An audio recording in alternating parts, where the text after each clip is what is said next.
Bonjour à tous. Nous allons aujourd'hui parler de la qualité et de la pureté de l'huile d'olive vierge. Le titre dit point sur les nouveautés, mais vous allez voir, il n'y a pas vraiment de nouveautés fracassantes. Donc je vais reprendre un petit peu les différents paramètres. Donc refaire un point sur le contexte, reparler des critères de pureté, puis aborder les critères de qualité et enfin terminer par une conclusion. Alors le contexte actuel, je pense que depuis quelques années, vous avez pu le voir, l'huile d'olive vierge, extra, est attaquée dans la presse. Vous avez ici un premier exemple qui date de janvier 2014, un extrait du New York Times, journal grande diffusion aux États-Unis, qui parle de l'adultération des huiles d'olive italiennes. En substance, cet article parle de 3 types d'adultération. La première, c'est une adultération concernant l'origine de l'huile, en disant que les huiles commercialisées comme huile d'olive italienne ne viennent pas d'Italie. La deuxième adultération, c'est le mélange avec des huiles de qualité médiocre, vendues sur la qualité vierge extra. Et la troisième adultération, c'est le mélange avec d'autres types d'huiles qui ne sont pas des huiles d'olive. Donc on va reprendre ces points-là au fur et à mesure de la présentation. D'abord, une fraude sur l'origine de l'huile. C'est essentiellement, bien évidemment, une histoire de coût. Vous avez là un diagramme qui est tiré d'une étude que vient de publier le Conseil oléicole international sur les coûts de production de l'huile d'olive. C'est paru en octobre 2015 et c'est basé sur des données, je pense, de 2012. Ce dont on s'aperçoit, c'est effectivement le coût moyen d'obtention d'un kilo d'huile d'olive préparée dans certains pays n'est pas le même. Quand on regarde effectivement l'Italie, on est aux alentours de presque 4 euros le kilo. Si vous prenez en Grèce, on est à 2,5. Si vous prenez la Tunisie, on est à 2 euros. Et si vous prenez l'Espagne, on est à 2,8 euros. Donc bien évidemment, on comprend qu'il puisse y avoir un intérêt d'étiqueter Italie et puis de mélanger avec d'autres origines. Cependant, il n'y a pas de méthode officielle pour le contrôle de l'origine. Par contre, on va retrouver des méthodes utilisées au niveau des États. Par exemple, en Italie, le contrôle des huiles d'olive d'origine protégée avec l'utilisation des ratios isotopiques, donc carbone 13 sur carbone 12, oxygène 18 sur oxygène 16 et deutérium sur hydrogène. Il y a aussi, pour exemple, l'utilisation d'une base de données composée des compositions acides gras et triglycérides, utilisée en France par le service commun des laboratoires, là aussi essentiellement pour les huiles d'appellation d'origine protégée. En ce qui concerne les critères de pureté, on va refaire un petit point sur ces critères. Quels sont-ils et que recherche-t-on?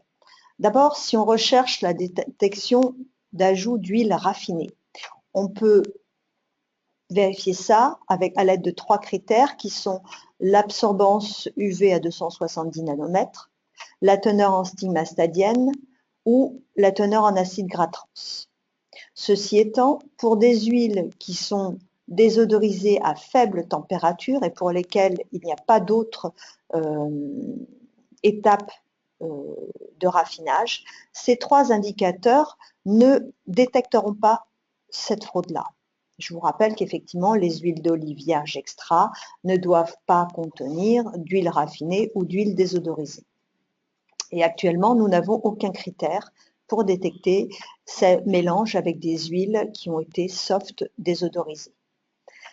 En ce qui concerne la détection d'ajout d'huile de grignon d'olive, les huiles de grignon d'olive sont issues de l'extraction à l'hexane de l'huile à partir de la partie protéinique de l'olive qui reste. Qui dit extraction à l'hexane dit enrichissement en composants mineurs. Et donc, de ce fait, effectivement, érythrodiol, uvaol, cire, alcool aliphatique seront présents en plus grande quantité dans les huiles de grignon d'olive. Donc, ces trois critères-là vont être effectivement très utiles pour détecter l'ajout de grignon d'olive. En ce qui concerne la détection de l'ajout d'huile de graines, on a un certain nombre de critères qui sont la composition en acides gras, la composition et teneur en stérol, ce qu'on appelle aussi le delta ECN42, qui est en fait la différence entre composition réelle et théorique des triglycérides, AECN42, dont le plus représentatif est la trilinoléine, 3 fois C18,2. Et puis on avait aussi la méthode qui s'appelait la détection des huiles végétales étrangères, et je vais y revenir. Cette méthode a été éliminée du règlement européen en 2015. Donc, ces critères de pureté, effectivement, il y a eu des modifications en 2015 par le règlement délégué 1830 qui date du 8 juillet 2015 et 1833 du 12 octobre 2015. D'abord, abandon de la méthode de détection des huiles végétales étrangères, alors essentiellement en raison de faux positifs. Effectivement, il y a eu des données qui ont prouvé que quand on mélangeait deux huiles d'olive vierge extra de composition très différente en acides gras, on pouvait arriver à des faux positifs au niveau de cette méthode qu'on appelle aussi la méthode globale. D'autre part, il y a eu une deuxième modification qui concerne la limite minimale de l'acide linoléique qui passe de 2,5, non, de 3,5 à 2,5. On a baissé. Tout cela à la demande de l'Espagne, puisqu'ils avaient des huiles sur la protection antérieure avec des valeurs très basses en C18. Alors, qu'est-ce que ça implique d'éliminer ou de ne plus utiliser cette méthode globale? Vous avez un tableau là qui était issu d'un expert au niveau du Conseil oléicole qui donnait le pourcentage d'adultération détectée en fonction des différents critères. Par exemple, en rouge, si on prend de l'huile de noisette et qu'on utilise le delta-stigmastérol, on ne détectera des mélanges qu'au-dessus de 30%.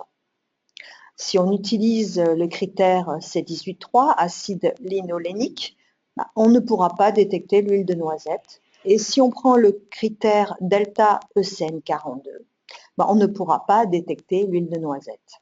Donc vous voyez qu'il y a un certain nombre de cas où les critères ne sont pas utiles. Par exemple, l'acide linolénique ne peut être utilisé que pour les huiles, par exemple, de soja ou de colza. Et on va détecter 5 à 6%.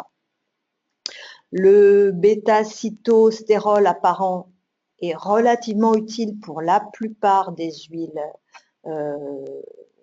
autres que l'olive, à l'exception de l'oléine de palme, puisqu'on ne détecte qu'à partir de 15% d'ajout. Ceci étant, il y a un type de fraude aussi pour lequel on va être vraiment limité, c'est lorsqu'on va utiliser des huiles qui vont être déstérolisées. Effectivement, il est possible de diminuer la teneur en stérol et donc de ce fait de rendre inopérants les marqueurs delta-7 stigmastérol et bêta-cytostérol apparents.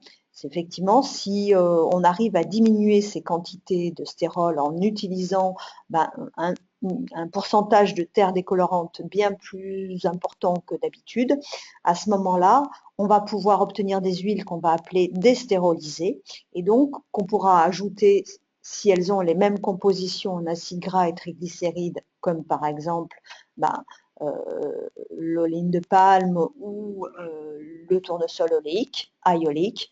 À ce moment-là, on va pouvoir les utiliser sans pouvoir utiliser ces marqueurs qui sont les stérols.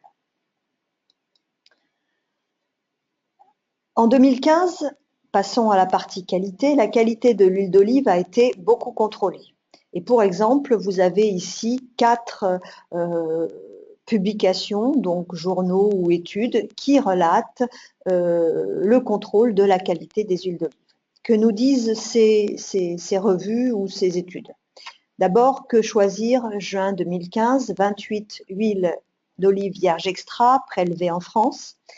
Les déclassements, c'est-à-dire le fait que sur l'étiquette c'est marqué vierge extra et qu'en fait elles ne sont pas vierge extra, au niveau analyse sensorielle, c'est 21% des échantillons qui ne sont pas vierge extra. En physico-chimie, par contre, sur cette étude, vous avez uniquement 2 huiles qui avaient des critères qui étaient en dehors de la catégorie vierge extra, ce qui correspond essentiellement qu'à 7%. Quand on prend la deuxième étude, 60 millions de consommateurs, juin 2015, 20 échantillons, 20% en termes de déclassement au niveau de l'analyse sensorielle et seulement 5% au niveau de la physico-chimie.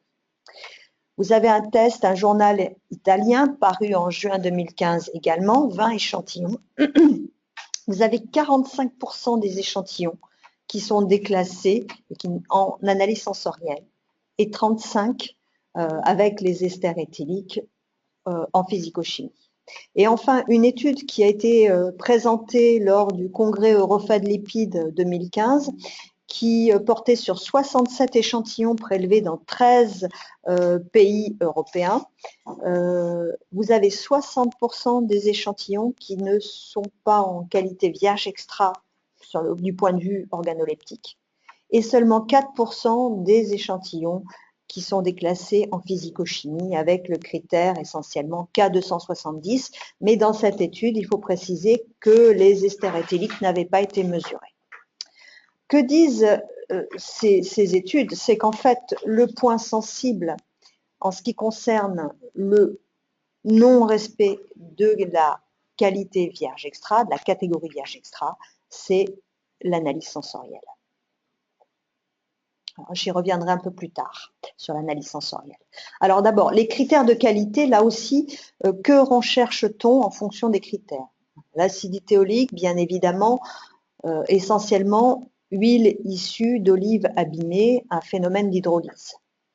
L'indice de peroxyde, essentiellement un vieillissement de l'huile, alors soit un mélange avec des huiles de campagne antérieures, soit des huiles ayant subi des conditions excessives de stress oxydatif, lumière, chaleur, au cours de leur vie. L'absorbance dans l'UV, K232, essentiellement là aussi un problème d'oxydation ou des mélanges avec des campagnes antérieures. Le K270, lui, est un critère qui est double, parce qu'effectivement, ça peut être un critère d'adultération, mélange avec des huiles raffinées, ou ça peut être aussi la détection d'huile oxydée. En ce qui concerne les caractéristiques organoleptiques, bien sûr, des défauts sensoriels liés à la qualité de l'olive, olive abîmée, gel, fermentation, moisissure, ou des conditions de process ou de stockage inadéquats, ou des huiles oxydées pour le paramètre RONS.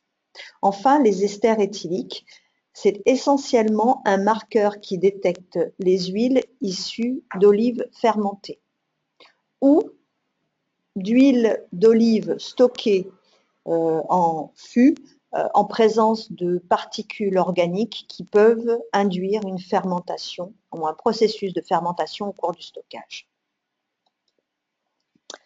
Qu'en est-il de ces critères de qualité actuellement? Nous avons un règlement délégué, donc le 1830 du 8 juillet 2015, qui maintient la limite maximale des esters éthyliques à 35 mg par kilo pour la période 2015-2016, alors que ce paramètre devait descendre à 30 mg par kilo pour cette campagne 2015-2016.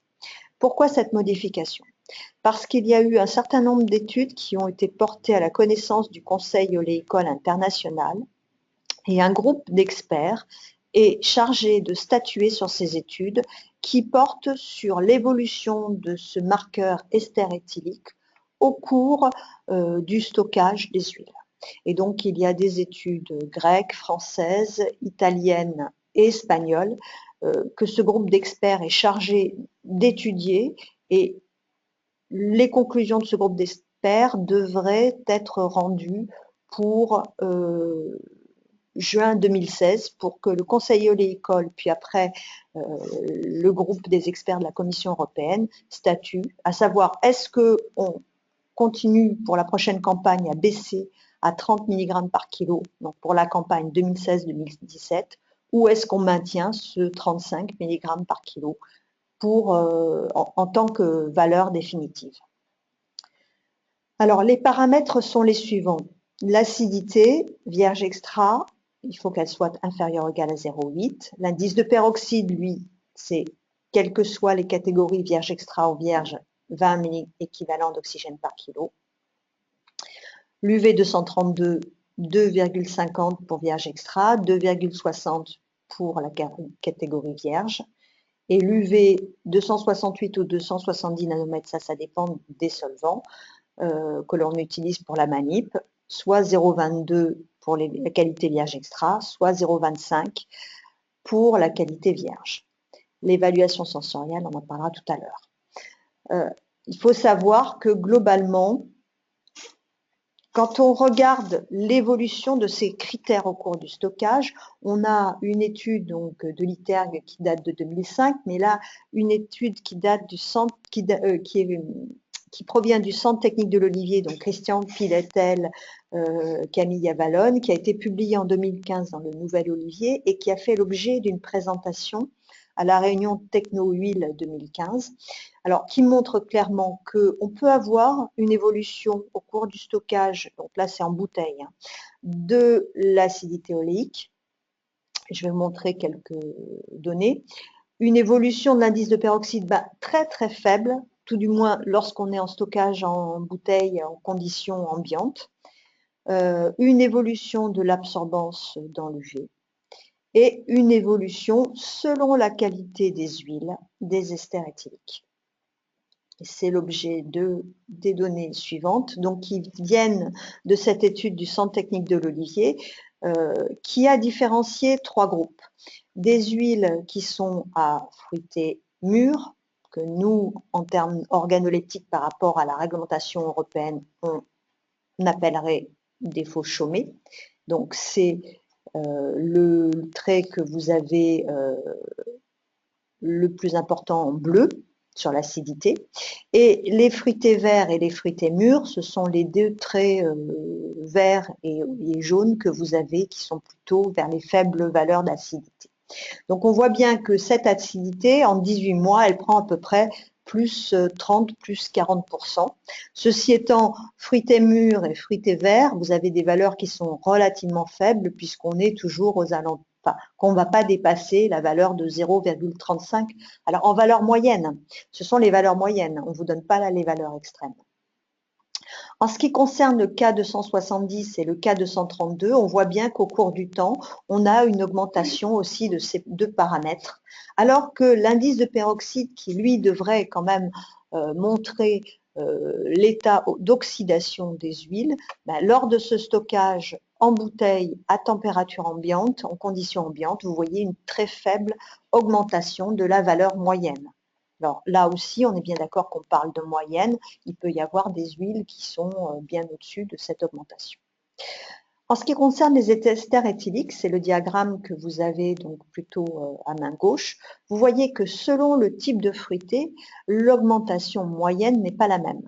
Effectivement, quand on parle du fruité noir, donc ce sont des huiles qui sont issues d'olives maturées, donc on a volontairement laissé légèrement fermenter pendant un jour ou deux avant process.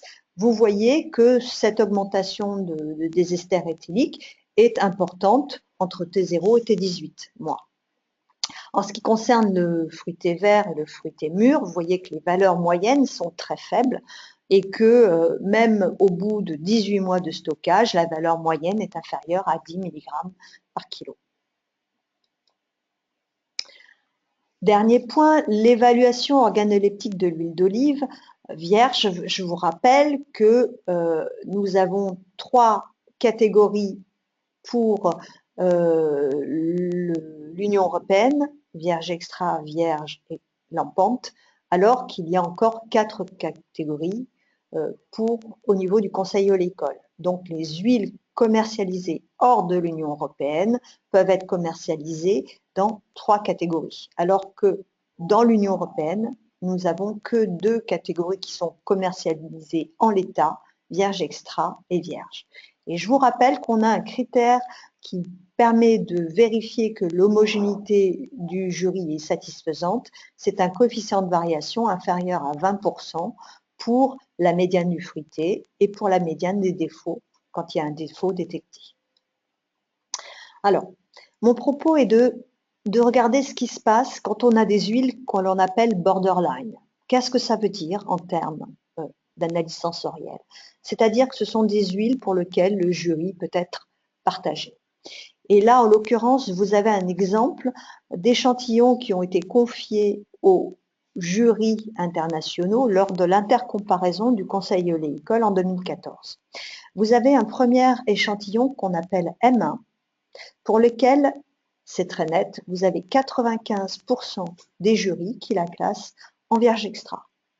Là, typiquement, c'est une huile où il n'y a aucun doute. Quand on prend l'échantillon M6, c'est un échantillon qu'on appelle effectivement borderline. Pourquoi? Parce que vous avez 42% des jurys internationaux qui l'ont classé en qualité vierge extra, EV, et 53% qui l'ont classé en catégorie vierge. Vous avez aussi 5% des jurys qui vont la classer en catégorie courante pour le Conseil oléicole, ce qui veut dire catégorie lampante au niveau de l'Union européenne. Donc là, on voit bien que ce même échantillon, s'il est confié dans 3 jurys différents, peut être classé soit vierge extra, soit vierge, soit lampante.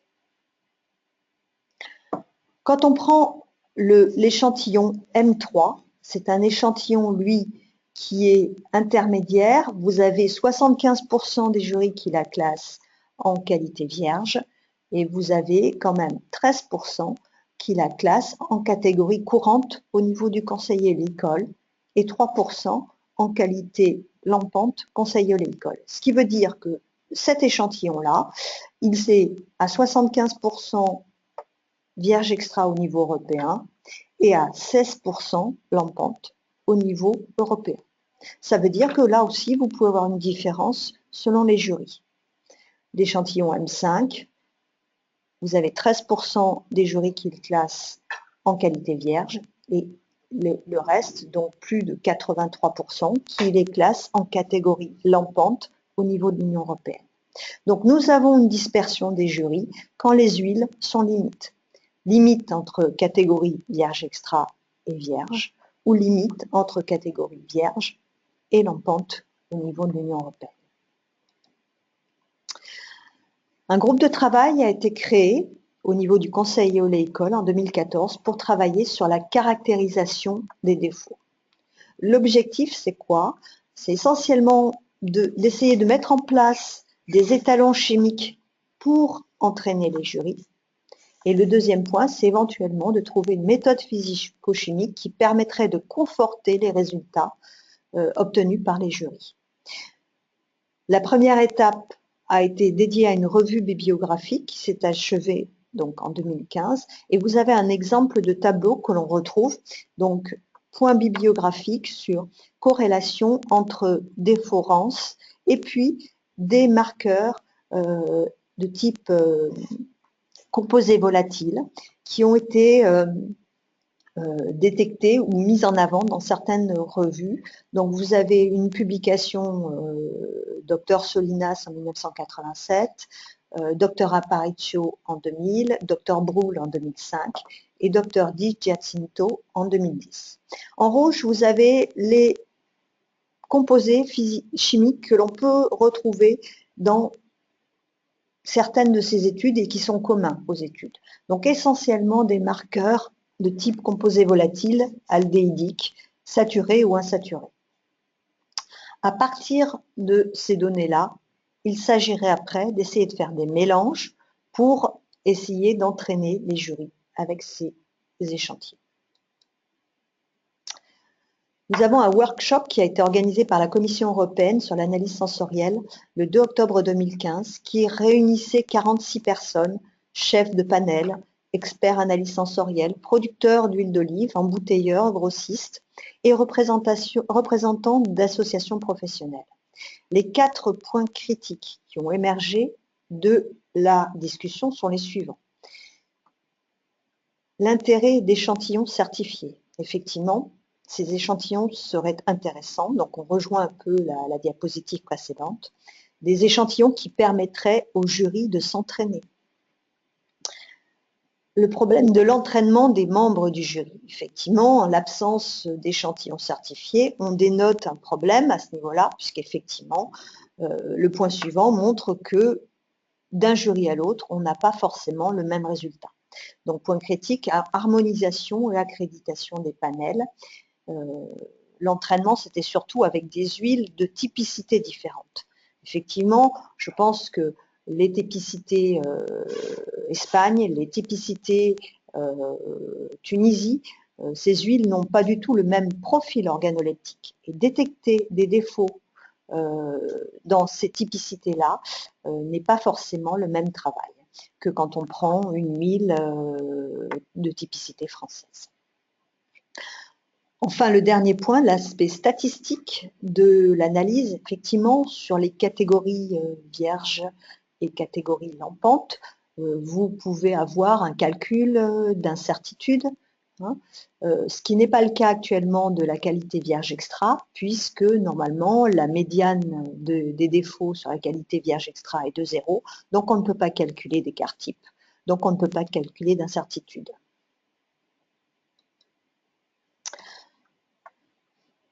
Je profite de cette présentation pour vous présenter un projet européen Oleum qui commencera en 2016, donc pour une période de 4 ans, qui bénéficiera d'un financement de la Commission européenne et qui a pour objectif de travailler sur de nouvelles méthodes d'analyse pour le contrôle de la qualité et de l'authenticité des huiles d'olive vierges et vierges extra, et qui a aussi pour objectif de mettre en place une infrastructure intégrée dédiée à l'assurance qualité et à l'analyse des huiles d'olive, avec des matériaux de référence, une librairie des méthodes d'analyse téléchargeables et une base de données de composition qui seront consultables.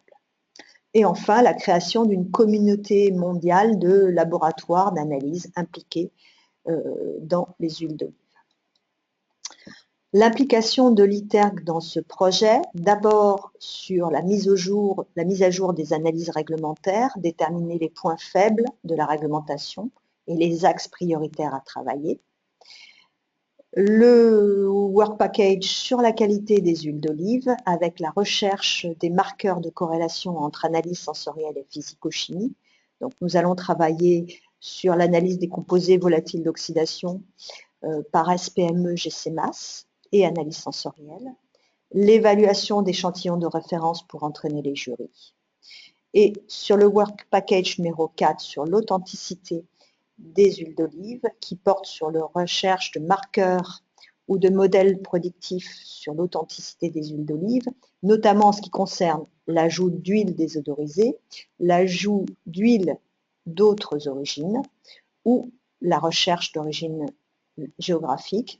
Notre tâche au niveau de l'ITERG sera de préparer des huiles soft désodorisées, d'utiliser l'analyse proche infrarouge pour la détection de ces huiles soft désodorisées, et enfin une validation et un enrichissement du modèle prédictif développé par le Centre technique de l'Olivier, le Service commun des laboratoires et l'Université de Marseille. C'est une base sur acides gras et composition triglycéridique. En conclusion, ce que l'on peut dire sur l'origine des huiles d'olive. Nous n'avons pas encore de méthode officielle disponible, mais des outils nationaux existent. En ce qui concerne l'ajout d'huile d'olive d'origine botanique différente, nous n'avons pas de méthode suffisamment sensible pour détecter l'ajout d'huile de noisette, d'oléine de palme, d'huile de tournesol oléique déstérolisée ou de mélanges complexes comme il paraît que ça existe, des mélanges avocat, oléine de palme et tournesol oléique déstérolisé. En ce qui concerne l'ajout d'huile de qualité médiocre. Globalement, les critères physico-chimiques ne sont pas assez sensibles et seule l'évaluation organoleptique discrimine les huiles en fonction de leur qualité. Cependant, au niveau de l'évaluation organoleptique, des points critiques ont été identifiés, pouvant justifier les écarts constatés entre les jurys pour des huiles borderline. Enfin, la Commission européenne finance un projet de recherche sur 4 ans pour répondre à l'ensemble de ces questions.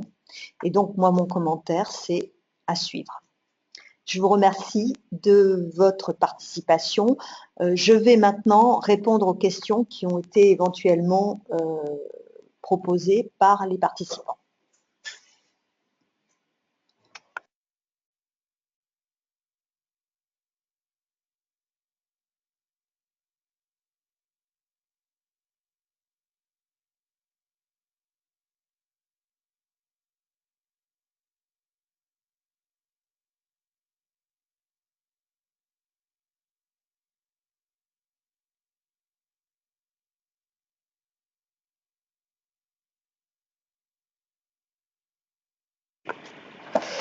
Donc j'ai une question en interne au sujet des huiles destérolysées.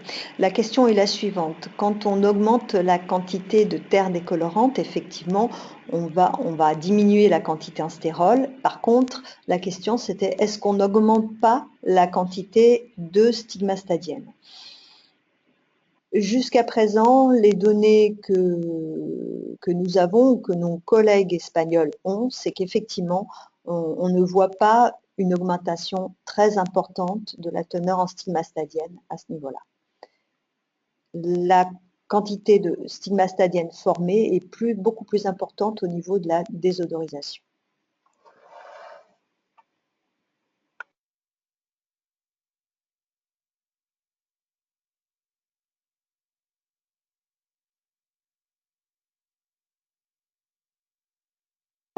J'ai une question aussi qui est la suivante. Peut-on espérer la suppression de certaines analyses, surtout si certaines sont jugées non pertinentes? La réponse, enfin tout du moins ma réponse personnelle est la suivante. C'est que ce n'est pas tellement les analyses qui sont non pertinentes. Je dirais plus que c'est les limites fixées qui sont non pertinentes. Parce que fixer une limite à l'acidité oléique, pour moi, c'est tout à fait pertinent, puisqu'on détecte un problème, on souhaite détecter un problème de qualité des olives utilisées. Mais ce sont plus les limites qui actuellement sont beaucoup trop larges. C'est pareil pour l'indice de peroxyde. L'indice de peroxyde actuellement au niveau de cahier des charges, réglementation européenne ou conseil oléicole, la limite c'est 20 milli-équivalents d'oxygène par kilo. Néanmoins, si vous regardez au niveau du Codex Alimentarius, pour les huiles vierges, la limite est de 15 milli-équivalents d'oxygène par kilo. Donc pour moi, ce ne sont pas tellement, enfin, tout du moins sur les analyses en termes de critères de qualité, ce sont plus les limites qui sont trop larges, plutôt que les analyses non pertinentes. Alors, j'ai une autre question. Avez-vous entendu parler d'une étude en Espagne sur l'abandon du critère organoleptique? Il semblerait que le gouvernement espagnol fasse un essai pendant 1 an. Est-ce que cela a été discuté au niveau européen? Au niveau du groupe des experts, au niveau de la Commission européenne, cette étude n'a pas été discutée, je n'en ai pas entendu parler. Par contre, je sais effectivement qu'il y a une demande actuellement, alors je ne sais pas si c'est au niveau espagnol ou autre, d'éventuellement enlever ce critère organoleptique pour la catégorie vierge. Mais en tout état de cause, il me semblait que pour la qualité vierge extra, les experts souhaitaient la maintenir. Donc je me renseignerai auprès des experts espagnols pour voir effectivement si cette étude est en cours. Alors, autre question, oui, pour les analyses non pertinentes, je parlais, attendez, excusez-moi, il me manque la fin. Je parlais, par exemple, des analyses relevant des ajouts d'autres huiles. Effectivement, on s'aperçoit que pour certains critères, alors tout à l'heure on a vu l'analyse de la composition en acides gras, qu'elle sert à détecter des ajouts d'huile linolénique, pour le soja, colza. Donc on sait qu'effectivement ce paramètre est important. Sur les stérols, ce paramètre peut présenter un intérêt, on l'a vu tout à l'heure en ce qui concerne le delta 7 stigma et le bêta-cyto, tout du moins tant que les huiles ne sont pas déstérolisées. Après, effectivement, la question se pose sur le delta ECN42 et la méthode globale. La méthode globale, pour le moment, a été éliminée. Le delta ECN42, on a bon espoir quand même, un jour ou l'autre, d'améliorer cela avec la méthode globale, et que la méthode globale revienne pour détecter, par exemple, les huiles de noisette. Ce qui est sûr, c'est que le projet européen Oleum va faire un tri de toutes ces méthodes. Et peut-être qu'effectivement, ça reviendra à une réduction du nombre de méthodes. Il est vrai aussi qu'actuellement, il y a un outil qui est en train de monter, c'est l'outil proche infrarouge, pour lequel vous avez de mémoire une norme DGF qui vous permet de faire en une seule analyse le contrôle d'un certain nombre de paramètres de pureté et de qualité du cahier des charges règlement européen. Si un jour ce genre d'outil proche infrarouge est reconnu au niveau du Conseil oléicole, puis au niveau de la réglementation européenne, à ce moment-là, le nombre d'analyses ne sera plus un frein au contrôle, puisque en une seule analyse proche infrarouge, on aura quasiment tous les paramètres. Est-ce qu'il y a d'autres questions ?